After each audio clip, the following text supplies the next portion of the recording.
Hello అండి, నేను మీ విద్య. ఈ రోజు అయితే ఒక మంచి రెసిపీతో మీ ముందుకు వచ్చేసానండి. అదే అండి ఆలు కట్లెట్. రెసిపీ చూసే ముందు మన వీడియోని కనుక ఫస్ట్ టైం చూస్తుంటే చిన్న సబ్స్క్రైబ్ ఇచ్చేసి ఒక లైక్ అయితే ఇచ్చేయండి. వీడియోలోకి అయితే వెళ్ళిపోదాం. దీనికోసం 3 ఆలు తీసుకొని ఉడకబెట్టుకొని పక్కన పెట్టుకోవాలి. తర్వాత ఒక 4 బ్రెడ్ ముక్కలు తీసుకొని మిక్సీకి అయితే పట్టుకోవాలి. దాన్ని పక్కన పెట్టేసిన తర్వాత ఉడకబెట్టి పక్కన పెట్టుకున్న ఆలుని తీసుకొని పైన పొట్టును తీసుకొని ఇలా పీల్ ఆఫ్ చేసుకోవాలి. మీ దగ్గర మ్యాషర్ ఉంటే మ్యాషర్తో అయినా మ్యాష్ చేసుకోవచ్చు, మీకు కన్వీనియంట్ అండి. నేను ఇక్కడ పీల్ ఆఫ్ చేసుకున్న తర్వాత ఇందులోకి మనం ముందుగా గ్రైండ్ చేసి పెట్టుకున్న బ్రెడ్ పౌడర్ని ఒక కప్పు వేసుకోవాలి. తర్వాత సన్నగా కట్ చేసిన ఆనియన్, కొత్తిమీర, కరివేపాకు, చిల్లీ పౌడర్, తర్వాత సాల్ట్ వేసుకోవాలి. తర్వాత వచ్చేసి పసుపు, గరం మసాలా, చాట్ మసాలా, మిరియాల పౌడర్, జీలకర్ర పౌడర్, తర్వాత అన్నీ వేసుకొని బాగా మ్యాష్ చేసుకోవాలి. దీంట్లో కొంచెం నిమ్మరసం కూడా పిండుకొని తర్వాత మనం ఒక ముద్దలాగా చేసుకొని దీన్ని అయితే పక్కన పెట్టేసేయాలి.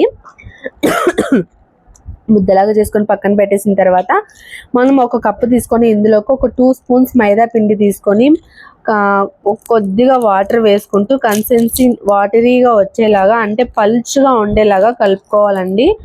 ఇది మందంగా ఉండకూడదు, చాలా పల్చగా ఉండాలి. తర్వాత మనం కలిపి పక్కన పెట్టుకున్న ముద్దనైతే తీసుకొని మనకు కావాల్సిన షేప్లో అయితే చేసుకోవచ్చు. మీకు ఏ షేప్లో అయితే కావాలో అలా చేసుకోవచ్చు. నేనైతే ఇక్కడ రౌండ్గా చేసుకుంటున్నాను.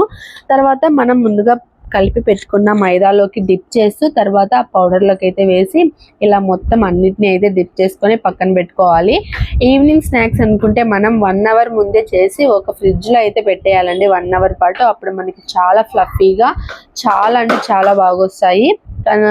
ఇన్స్టెంట్గా చేసుకోవాలన్నా చేసుకోవచ్చు. కాకపోతే మనం ఈవినింగ్ రెసిపీ అనుకున్నప్పుడు 1 అవర్ ముందు చేసుకొని ఫ్రిడ్జ్లో పెట్టుకుంటే చాలా అంటే చాలా క్రిస్పీగా అండ్ సాఫ్ట్గా కూడా వస్తుంది. తర్వాత ప్యాన్ పెట్టుకొని ఆయిల్ హీట్ అయిన తర్వాత ఒక 2 వేసుకొని బాగా ఇది ఆయిల్ అనేది మనకి లో ఫ్లేమ్లోనే వేడవ్వాలండి. ఎక్కువ హీట్ అవ్వకూడదు. ఎక్కువ హీట్ అయితే ఇవనేది మనకి విడిపోతాయి. కాబట్టి మనం ఆయిల్ అనేది లో ఫ్లేమ్లో పెట్టుకొని వీటిని అయితే చేసుకోవాలి. తర్వాత మీకు ఎన్ని కావాలంటే అన్ని చేసుకుంటే మనకు కావాల్సిన ఆలు కట్లెట్ అయితే రెడీ అయిపోయింది. దీన్ని పెద్దవాళ్ళు చిన్నవాళ్ళు చాలా అంటే చాలా ఇష్టంగా తింటారు. చిన్నపిల్లలు అయితే టమాటా కచ్చప్ వేసుకొని అయితే తింటారు. పెద్దవాళ్ళు అయితే గ్రీన్ చట్నీతో తింటారు.